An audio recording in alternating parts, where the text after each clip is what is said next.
With me tonight, a blue cat that strength knows no bounds, reptile people who steal artists. I go nuts and then some. This is 35mm.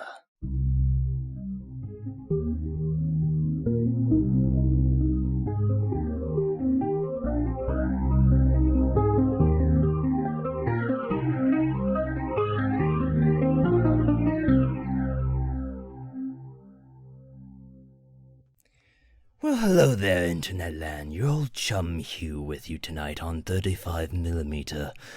Usually we bring out victims, survivors, spooks, and terrors that our government hides. Even the monsters that sleep under your bed. This night, however, something different. Very different. With me tonight is a recent friend of mine. I met in 2009. It was on a little trip to Wall Street, I recall. She wanted to come cheer me up and I thought, well, why not introduce her to the world of ours? Well,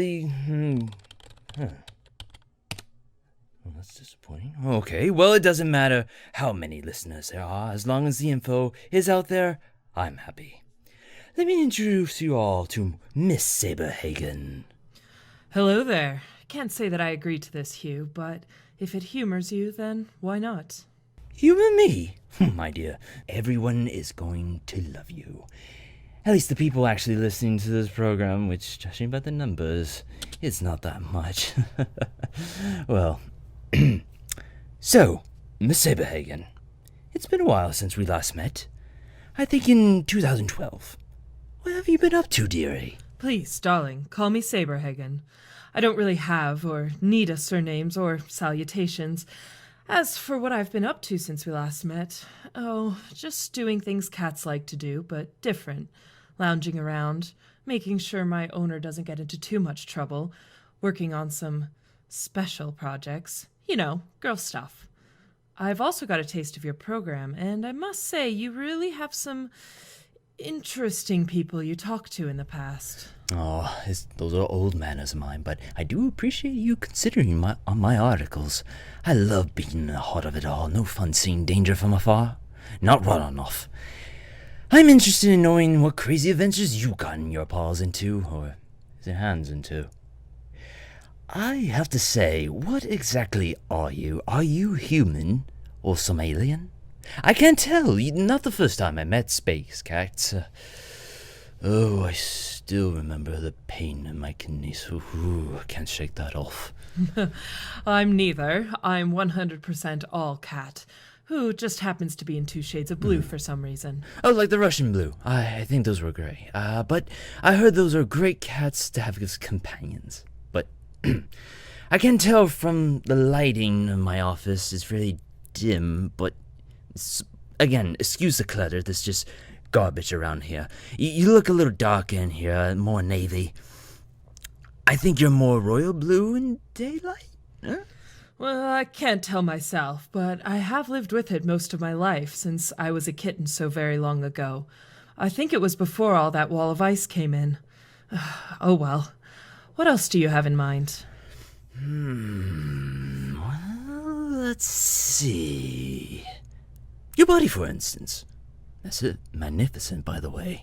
But from what I've seen, you can get big, and folks, I say really big. I mean 10-year bodybuilder kind of big. Then become slender once more. It's obviously you have control of this, but how? Is it a device, mind control, magic? Well, it's all a matter of controlling my growth. There's no devices, magic, or any of the sort. Just a training method that I learned over 1,000 years ago, back when the world was still violent. Though it might have something to do with where I came from that differs me from the other cats. For instance, this is what I like to call my inside body. My lord, you remind me of a cat version of Cindy Crawford. What else can you do? Well...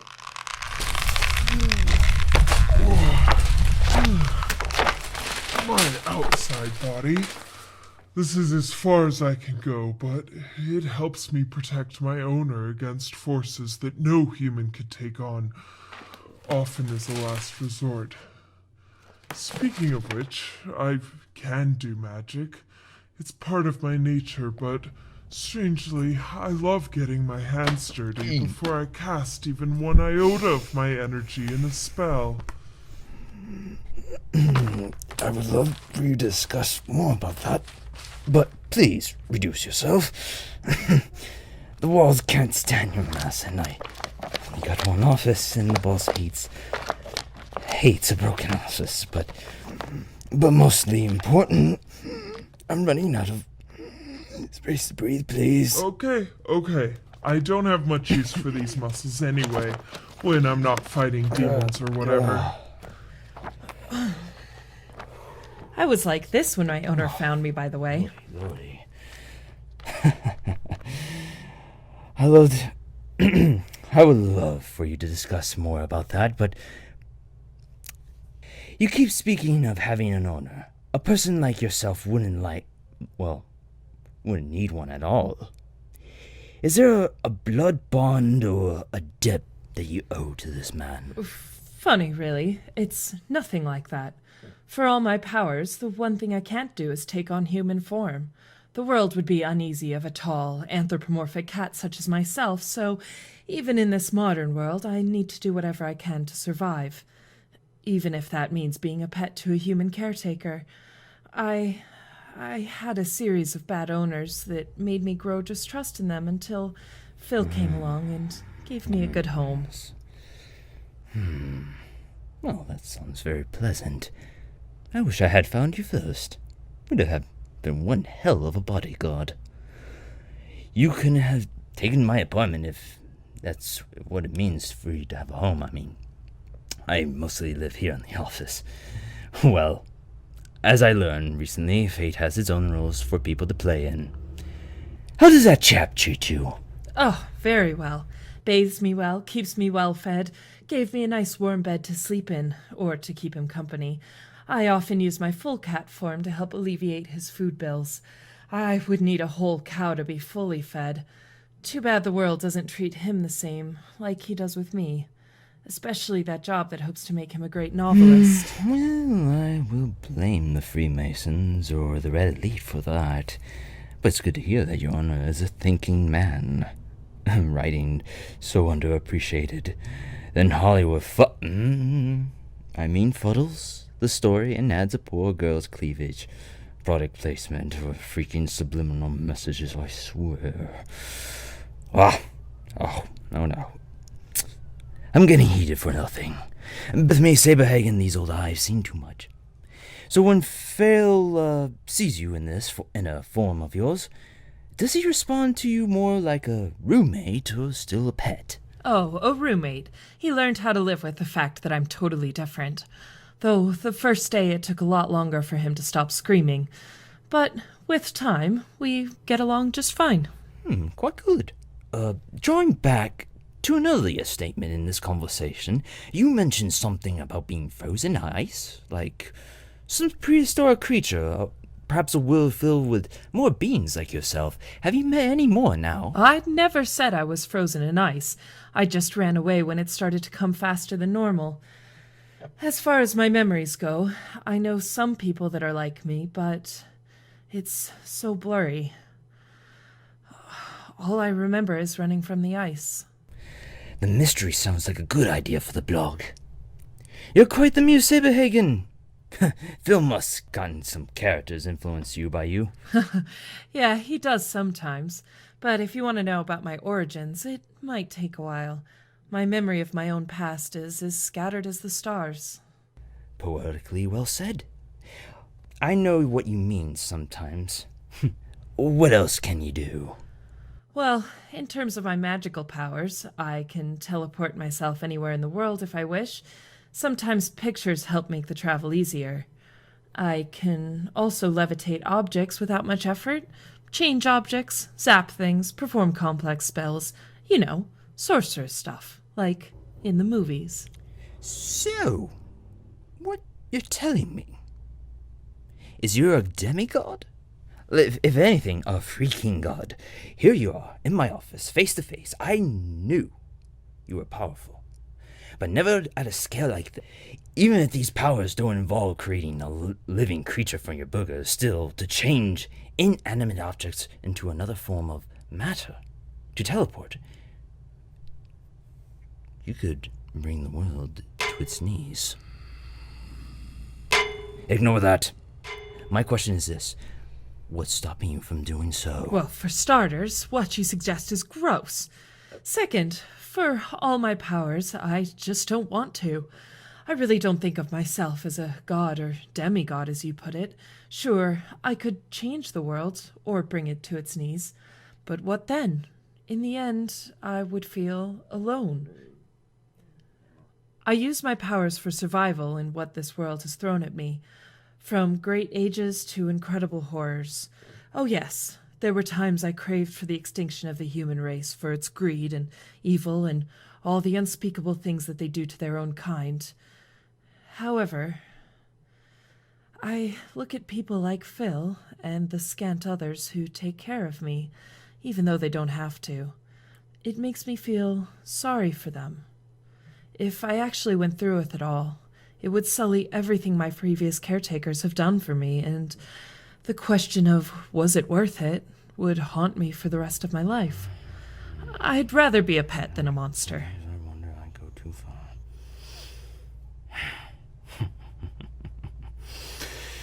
I wish I had the UN on speed dial. They might learn a thing or two from you. My apologies if I sounded too harshly. You have to understand. Hold on a second. Will you stop it in there? You heard it. Clean as a whistle. So stop growling, you asshole.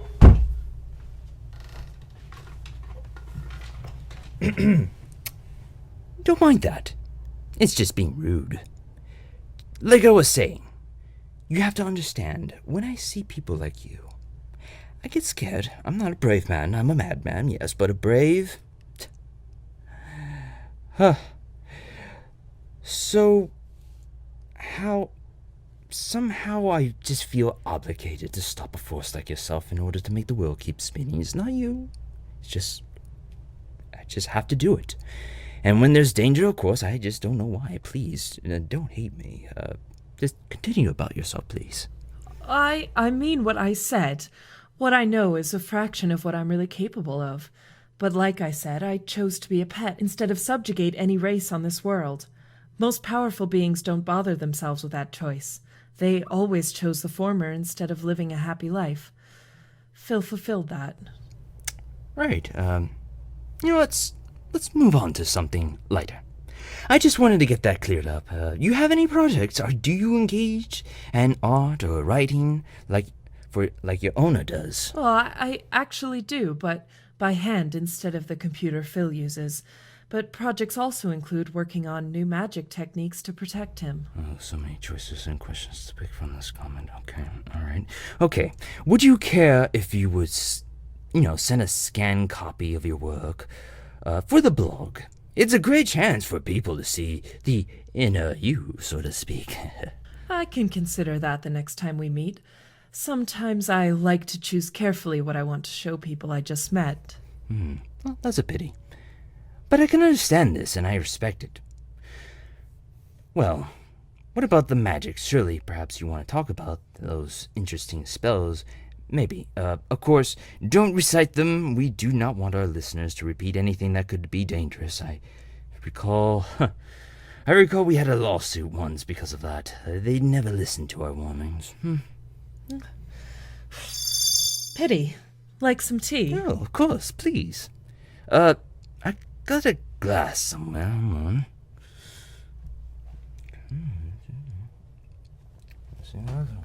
Okay. Would you like something refreshing? I brought a sandwich by my local deli. No chemicals, of course. Would you like half of it? Oh, why yes. Thank you. Alright. Right here. Put it closed on you. Alright. I know. Wait. Damn it, I forgot something. Can you whip up some plates, please, Miss Saberhagen? Don't take it too lightly, Hue. I am not your personal genie. Oh boy, you're a funny one. My apologies. Thank you for your plates. I met a genie before, a freelancing genie. Very kind, but worse than a lawyer. Anyways, I hope you like it. It's a bit pricey for my budget, but it's better quality cuts. Who says I was being funny? Okay, calm down. No sense for rash violence now. I'm just kidding, old man. I never really was the harsh type. You had me for a second. Just for a second. Careful, though. We have quite a brawler here in the office. She has a bit of a temper and a thirst for battle. Small human, big animal, full-blooded werewolf. Hold on a second. Good, she didn't hear you. She must have left. Very sensitive ears to sharp things, so be careful with them claws. But enough of that talk. Let's enjoy lunch, please. If you say so. But I have been meaning to ask, what are those sounds that are going on around your place? What sounds? The creaks, the she you were referring to. Those things. You mean she? Well, it's weird to explain. The thing inside the safe. I think you're quite familiar with it. For my faithful followers, they know what it is too. It's where I keep the unknown lens in the safe. I mainly call it her because, frankly, she is like one of those women who are always wanting more but never satisfied. Not being sexist here, just saying. Sometimes, when I dream, I see this woman. I don't know for sure, but I think it's linked to the unknown lens. Yes, she's quite big and powerful. Fat and yet muscular. She always changes shape. I can't really describe it. It's just, all I know is she is shaped like some sort of woman. But she can get really huge.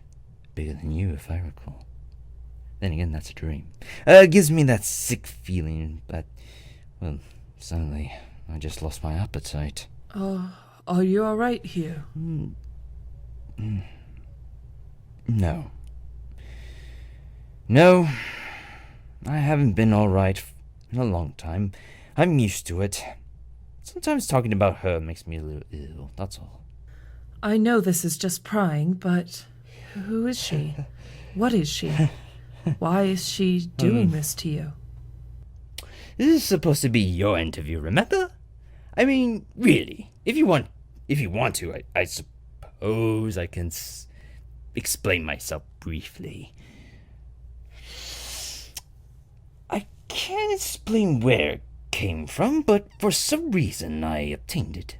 I don't remember. I don't know if it was made for my camera specifically, but I do know it can fit any camera. Years later, though, it's sometimes... Now, this is a stretch for anybody, and even in the office, they don't believe me. It talks to me in my dreams. I mean, she seems delighted in what I do, taking photos, but the more I take, the more I encounter, the stronger she gets. And she gets a little PO'd at me if I don't take enough pictures. And I get ill from my failures. Even more strange, I've been able to keep my youth, in fact, in all these years. So much for... Well, I know the real secret behind those anti-aging creams, but... who needs them? It's a love and hate relationship, if I have to describe it. I don't really know what it wants with me. Shut up!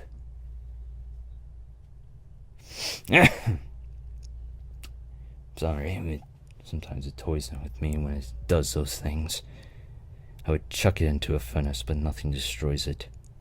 I tried, but can't make a single scratch. You know, the sad thing is, I need her. Not to live, but to stop the monsters. So it's mutual, I suppose. I feed her, she stops the bad aliens and whatnot. At least I know the families are sleeping easy for one more day. While I have to be restless knowing that she's waiting for me on the other side. Oh, I'm so sorry. Don't be. 30 years of this little thing has been going on. Sweet cat like you shouldn't have such a sad face right now. You know what? You should take delight. Be happy that you have someone like Phil to show you that love. It's even more powerful than any camera lens can capture. Remember, Hugh, whether it's cruel entities or overly nice beings, remember that there are still good people in this world. I learned that myself long before I met Phil. Can't argue with that. The people in the office here are as close as family as I can get. Don't know what happened to mine, but beggars can't be choosers. Well, now, to move on. What else did you have in mind to ask me? Unfortunately, the timer is about to go up. For the listener, at least. Tune in for tomorrow's broadcast for more on Miss Saberhagen's tales and origins on 35mm. Ta-ta!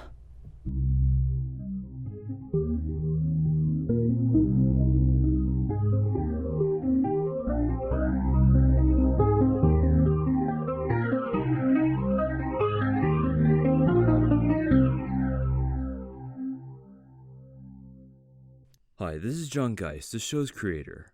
This project has been co-written with Xenny Diemes. The character Saberhagen is also copyrighted to Xenny Diemes respectively. The voice actress for Saberhagen was provided by the very talented Erin McDonald. Sound effects were provided by the freesound.org organization. And the intro to the Bizarre Blogger was done by the beautiful Yui Hisaihi. The artwork for this title card was done by myself. One last credit goes to you, the listener, for tuning in to this episode of Bizarre Blogger. Take care and have a very pleasant night.